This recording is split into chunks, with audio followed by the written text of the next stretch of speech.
أول ما بنسمع حاجة عن المصريين القدماء دماغنا دايما بتروح للأهرامات، الحضارة اللي سبقت عصرها في الفلك والهندسة والطب وفي حاجات تانية كتير. بس كان في عالم تاني من الممارسات الغريبة اللي ارتبطت بالمصريين القدماء، منهم اللي ممكن يكون ليه منطق ومنها اللي صعب أي حد ممكن يستوعبه.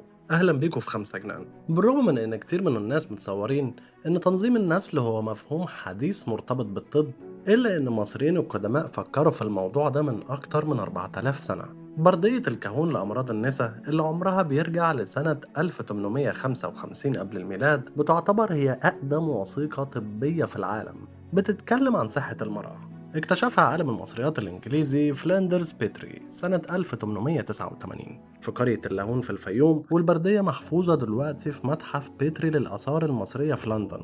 والبردية دي فيها واحدة من أعجب الوصفات الطبية اللي ممكن تسمعوا عنها. البردية فيها وصفة صريحة لمنع الحمل، والمكون الأساسي فيها عبارة عن فضلات زي ما سمعتوا بالظبط، وتحديدا بقى فضلات التماسيح. بنجيب الفضلات ونخلطها مع عجينة متخمرة ولبن وعسل وبتتشكل، وبعد كده الست بتبدأ تستعملها. طبعا أول سؤال هيجي في بالكم يعني إيه القرف ده؟ بس الحقيقة السؤال اللي المفروض نسأله هو اشمعنى فضلات التماسيح بالذات؟ وهل فعلا الوصفة دي كانت بتجيب نتيجة؟ مبدئيا كده المصري القديم كان بيعتبر التمساح رمز للإله سوبك المرتبط بالخصوبة والقوة، وفي نفس الوقت مرتبط بالإله ست المرتبطة بالفوضى والإجهاض، فممكن يكون في جانب رمزي عقائدي في الموضوع، وهو ده اللي خلاهم يختاروا فضلات التماسيح بالذات. وبالرغم من إن في فريق من العلماء بيقولوا إن الفضلات دي لما بيتم تجفيفها وبتتخلط بالمواد التانية بتعمل حاجز لزج وسميك بيسد عنق الرحم، وفعلا بيمنع تلقيح البويضات، يعني ممكن يشتغل كمان على الحمل. إلا إن روث التماسيح تحديدا طبيعته قلوية، وعشان كده علماء كتير بيقولوا إن الحيوانات المنوية تقدر تعيش فيه وتتحرك بسهولة. يعني اختيار فضلات التماسيح تحديدا هتسهل الحمل مش هتمنعه على حاجة، فهتبقى وصفة طبية معفنة وفاشلة كمان. السر في بقية المكونات بتاعة الخلطة. بردية إبرس اللي تم اكتشافها بتزود لنا شوية تفاصيل عن الوصفة اللي كانت بتستعمل، واللي اكتشفنا إن هي كان بيدخل فيها الخميرة والعسل وصمغ شجر الأكاسيا، وهو ده مربط الفرس. نبات الأكاسيا لما بيتخمر بيفرز حمض اللاكتيك، مادة مدمرة للحيوانات المنوية لدرجة إنها بتستخدم النهاردة في أدوية أصلا لمنع الحمل. وده معناه إن المصريين القدماء فعلا اكتشفوا كيمياء منع الحمل من آلاف السنين، بس كانوا بيحطوا معاها شوية فضلات كده، نوع من الترويش. التحنيط من أشهر الطقوس المرتبطة بمصر القديمة زي ما كلنا عارفين، والمصريين القدماء كانوا بيحفظوا الكبد والرئة وكل عضو منهم في إناء خاص علشان يحرسوه أبناء حورس، إلا المخ كانوا بياخدوه يرموه في الزبالة عادي. والأغرب كمان كانت الطريقة اللي بيستخرجوا بيها المخ من الدماغ. المؤرخ اليوناني هيرودوت في القرن الخامس قبل الميلاد قال إن المحنطين كانوا بيستخدموا خطاف حديدي بيدخلوه في فتحة الأنف وبيكسروا بيه عظمة رقيقة جدا بتفصل بين تجويف الأنف وتجويف المخ، وبعديها يبدأوا يسحبوا أجزاء من المخ حتة حتة لحد ما يخلصوه. والقصة دي كانت هي القصة المعتمدة لقرون طويلة عن العملية بتاعة استخراج المخ. بس الأبحاث الحديثة بقى والأشعة المقطعية اللي اتعملت على بعض المومياوات كشفت تفاصيل مختلفة شوية. سنة 94 عالم المصريات الأمريكي بوب براير عمل تجربة تحنيط كشفت لنا طريقة العملية بالظبط. براير كان شايف إن نسيج المخ أطرى بكتير من إنه يتسحب بخطاف، والنتيجة اللي توصل لها في الآخر إن المحنطين كانوا بيدخلوا أداة رفيعة وطويلة مصنوعة من الحديد أو النحاس، وباستخدام الأداة دي بيكسروا العظمة اللي بين تجويف الأنف وتجويف المخ، وبعديها بيلعبوا بالأداة زي الخلاط جوه الجمجمة.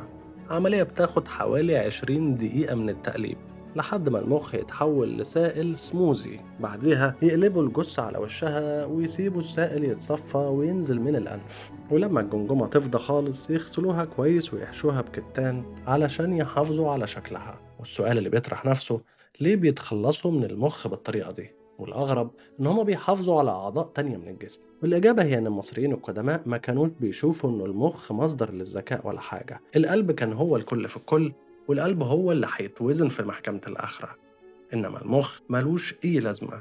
كانوا فاكرينه مجرد غدة بتفرز المخاط اللي بيرطب الأنف، مجرد مرطب يعني. فكرة استخدام حيوان مدرب يساعد رجال القانون هي فكرة موجودة في حضارات وثقافات كتير، بس المصريين القدماء بقى استخدموا حيوان مستحيل يجي على بال أي حد: قرد البابون. والدليل على الكلام ده هنلاقيه على نقوش مقبرة طوبقم عنخل موجودة في سقارة، واللي بترجع لعصر الأسرة الخامسة، يعني حوالي سنة 2400 قبل الميلاد. النقش بيصور مشهد واضح جدا لراجل حرامي تقريبا وقرد بابون ضخم قفشه من رجله، والراجل بيحاول يفلفص منه، وواقف وراهم واحد تاني ماسك كرباج، وماشي قدامه قردة بابون معاها طفلها. والمشهد ده مش هو الوحيد بالمناسبة، في مشاهد شبهه في مقابر تانية لنبلاء من نفس الفترة. وده يخلينا نسأل نفسنا، هل المصريين القدماء كانوا فعلا مشغلين قرود البابون زي الشرطة كده؟ أولا المنطق ورا الفكرة ممكن يمشي عادي، فقرد البابون حيوان ذكي وقوي في نفس الوقت، عضة واحدة من الذكر البالغ منه ممكن تقطع عضلات فخذ إنسان، وبجانب عدوانيتهم الشديدة أصلا شكلهم بيخوف جدا. اما بقى ثانيا، ففي جانب ديني للموضوع ده. القردة دي كانت حيوانات مقدسة عند المصريين القدماء، وكانت مرتبطة بالإله تحوت إله الحكمة والكتابة، فاستخدامهم لفرض النظام ممكن يدي للسلطة بعد ديني كمان. ومع ذلك علماء المصريات اختلفوا في صحة الموضوع، فعالم المصريات الألماني إني ديتر قال إن المشاهد دي ممكن تكون مشاهد رمزية أو دينية مش أكتر أو أقل، لأن في مشاهد تانية بترسم البابون وهو بيعزف مزيكا أو بيجني الثمار.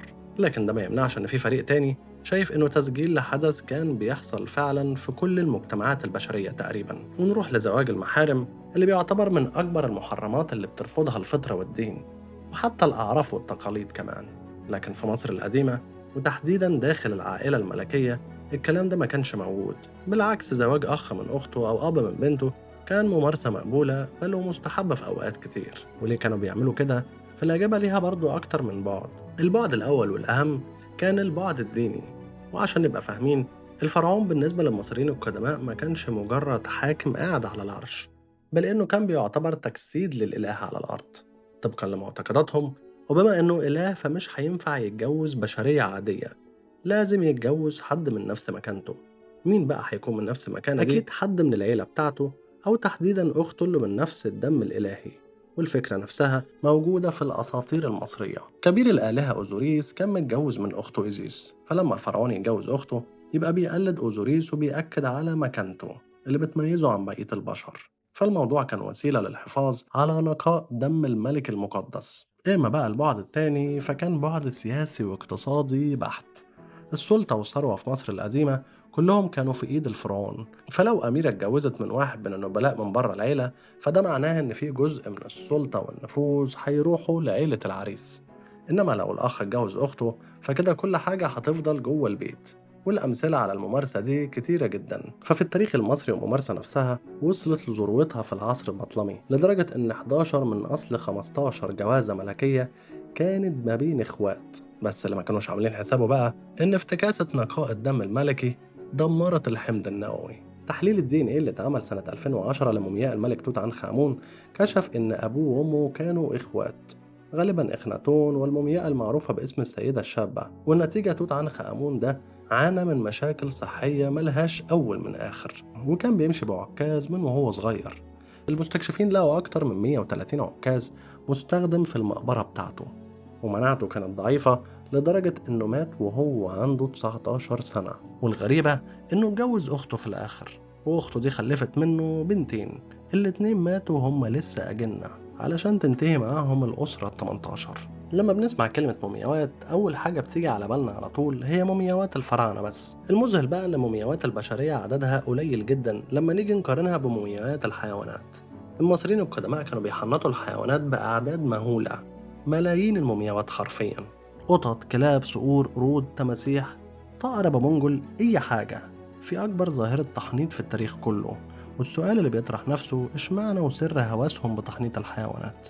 عالمة المصريات الباكستانية سليمة أكرام قسمت المومياوات لأربع أنواع: حيوانات أليفة بتدفن مع صحابها علشان تبقى معاهم في الآخرة، وحيوانات للأكل علشان الميت ياكلها في الآخرة لما يقوم، وحيوانات مقدسة بتعتبر تجسيد للآلهة نفسها علشان تحمي الميت وكده. لكن مش دول اللي كانوا عاملين العدد كان في النوع الرابع تحديدا، وهي القرابين الحجاج. لما كانوا بيروحوا المعابد كانوا بيشتروا حيوانات متحنطة جاهزة من الكهنة، وياخدوا الحيوان المحنط ده يقدموه قربان أو رسول يوصل دعوتهم للآلهة. ولأن الطلب كان عالي جدا، فالمعابد اتحولت لمصانع ضخمة لإنتاج الحيوانات المحنطة. فالموضوع كان بيزنس كبير ساعتها. عايزك تتخيل إنه تم اكتشاف سراديب في سقارة فيها 8 مليون كلب متحنط، وفي منطقة في المنيا تم اكتشاف 4 مليون طائر أبامونجل، لدرجة إن طائر أبامونجل ده انقرض من مصر ومش موجود لحد دلوقتي بسبب الصيد. والمؤسف بقى في الأشعة المقطعية اللي اتعملت على بعض المومياوات دي، كشفت إن ملايين القطط والكلاب دول كانوا بيتقتلوا مخصوص علشان يتحنطوا. بس كده، بشكرك للمتابعة، وما تنسوش تعملوا لي لايك وسبسكرايب، واستنوا حلقة أجمد.